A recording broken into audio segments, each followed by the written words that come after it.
It's Wednesday, December 6th, 2023 already. Happy new comic book day. Happy hunting for those brand new comics. Make sure you hit me up on Mondays for my comics and coffee episodes. It's a lot of fun. I go over some of those key comics you don't want to miss and some of those comic book covers that are going to be candidates. There's some interesting news out there today and more updates on the Deadpool 3. If you're not subscribed, please do subscribe. And for my token of appreciation, I'm going to reveal my top 3 movies of 2023 that you must see. Full of action, full of suspense, great films. I'm into the quality filming, and all 3 of these have the quality filming. I'm into the quality acting, and all 3 of these have the quality acting. They're just great movies. Grab a coffee, and let's get right into this. The first movie I recommend here, The Killers. If you want a great movie to watch and to live in a killer's mind for a couple of hours, this is definitely the one. I highly recommend this one here, Nobody, with Bob Odenkirk. He played in Better Call Saul and Breaking Bad, the lawyer. This is an amazing one. I think he needed this one. It's a great film. Check this one out. By far, this was my favorite film of the year. Highly recommend. Make sure you find the time and you don't miss this film for any part and you take the time to watch it. It's got the great quality filming and acting is great. Just an awesome movie all around. Highly recommend this one. It's going to make you watch to the very end. And that's the film we want to see. This movie was intense. Just a fair warning, the following contains spoilers for Deadpool 3. Just in from CBR, new Deadpool 3 set photos reveal connections to Loki and Fantastic Four. More Deadpool 3 set photos have been shared online revealing the MCU's threequel connections to Loki and the Fantastic Four. All right, let's just get right into this. Newly shared set photos from Deadpool 3 have teased connections to the Disney Plus series Loki, the Fantastic Four, and the original X-Men film trilogy.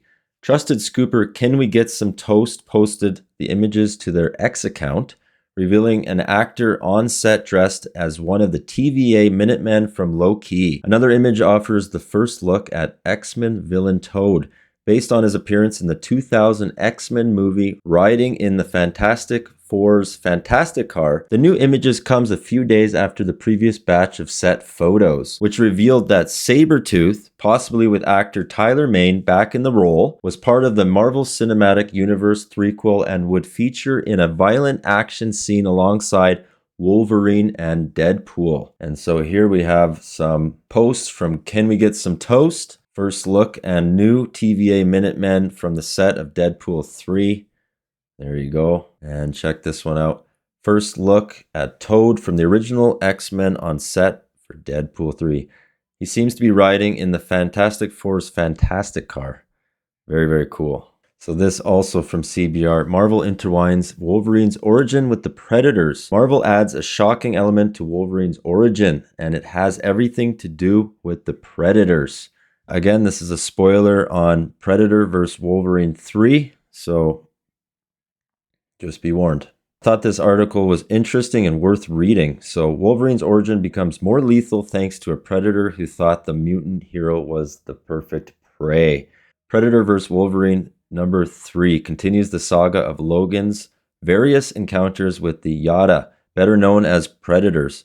One of these encounters set during Logan's time as the Weapon Plus Project's very own Weapons X. See the Predator in question reduce Wolverine to a fraction of his usual physical form before being shot down over the Canadian wilderness.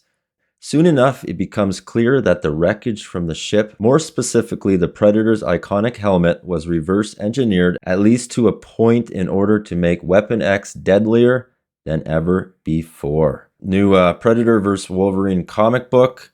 I believe it's out now or coming out this week, but this is one that you probably want to put away in your collection. And then there's just a little story here of Wolverine's past in the Weapon X.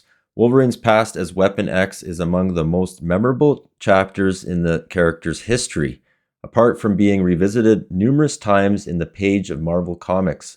This particular story arc has been translated and nearly every single version of the character across the small and silver screens. It was during the time that Logan had his skeleton coated in near indestructible adamantium, as well as when he lost the majority of his memories, leading to the character's decade-long search for answers regarding his own past.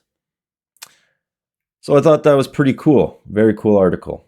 All right, so this one here you don't want to miss. This is Venom 28, and as you know, Natasha Romanoff, who's Black Widow, has a new symbiote, and you don't want to miss that one. It's Venom 27, I believe, is the first full appearance, and 26, and also this one, 28. So these are all going to be great keys. And as you know, Scarlett Johansson plays Black Widow. She later dies in Avengers 4. Is she coming back? I don't know what's going on. So you definitely don't want to miss those comic books. They're going to be big key issues. I love this article here. Let's check it out. So just in from CBR, Venom and Black Widow take down a crime syndicate in Marvel's new comics this week. Black Widow and her new symbiote team up with Venom to take down a criminal organization and save lives in Marvel's new comic. So Black Widow and her symbiote ask the Venom symbiote and its host Dylan Brock for help in Venom 28 after an encounter with no-name Bren Waters for separating his toxins, a symbiote born from the infamous Carnage, and kidnapped now Black Widow and Venom are off to save him before he becomes the organization's next casualty. All right, so you don't want to miss this one here, Venom 28. The cover is dope as well, and those variant covers would probably be sweet as well. Some interior pages. There you go. So this cover you probably don't want to miss. I'm definitely going to try looking for this one here. It's Black Widow shows off her symbiote in Thunderbolts #1. So the brand new Thunderbolts that's coming out today should have this cover right here as a variant, and you don't want to miss this one.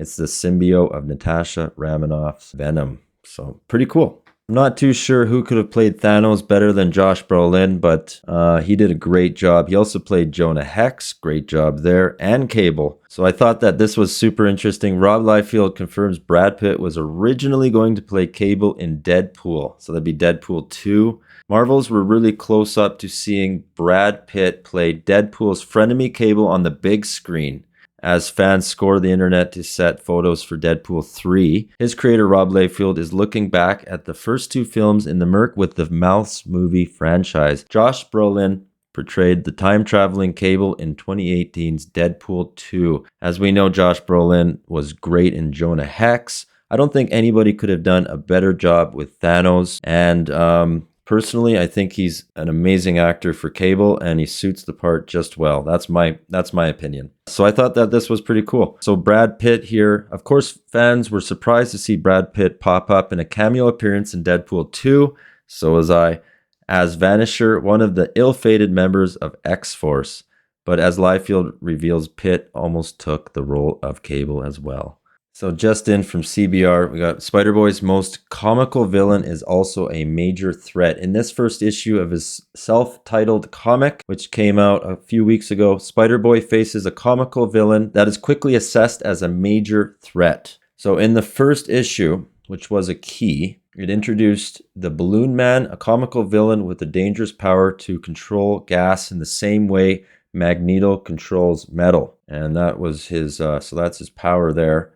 And so this contains a spoiler if you haven't read the Spider-Man 1, which I haven't yet read that. Still in my short box. I'm sure I'll get to it soon. With Marvel fans being introduced to Spider-Boy back in April, interest surrounding the character has only grown.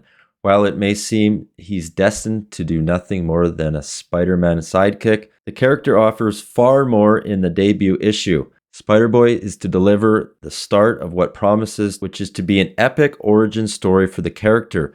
But the main story isn't the only interest developing involving Marvel's newest web-slinger, as there's plenty of fun to be had in this issue's backup feature as well. The story Balloonacy from Spider-Boy #1, Helio, aka the Balloon Man, despite the comical nature of his new villain, he isn't a threat to take lightly. Squirrel Girl's immediate reaction to Helio aside, he's very possible that there is more to the Balloon Man than the silliness he presents on the surface. Pretty cool. It's getting compared to Magneto. Spider-Boy compares the Balloon Man to the X-Men's Magneto. Look at that. Super cool. If you haven't seen already, that's the new comic book. Go grab that issue. It is a key and has the first appearance of Balloon Man. Pretty cool. And just for fun, I thought this was very, very interesting. From the comicbookmovie.com, Wonka star Hugh Grant says he hated playing an Oompa Loompa. So I thought that was pretty funny with Hugh Grant hating the Oompa Loompa part. I think that he suits it. I don't know. In related news, Hugh Grant, who plays the Oompa Loompa in the movie, didn't seem to have the best experience while shooting his motion capture scenes in the diminutive songster. It was like a crown of thorns, very uncomfortable. I made a big fuss about it. I couldn't have hated the whole thing more. Well, thank you for your time and thank you for watching. I do appreciate it, and I appreciate it more if you'd hit that like button and subscribe to the channel. Love you here. I'll talk to you guys later.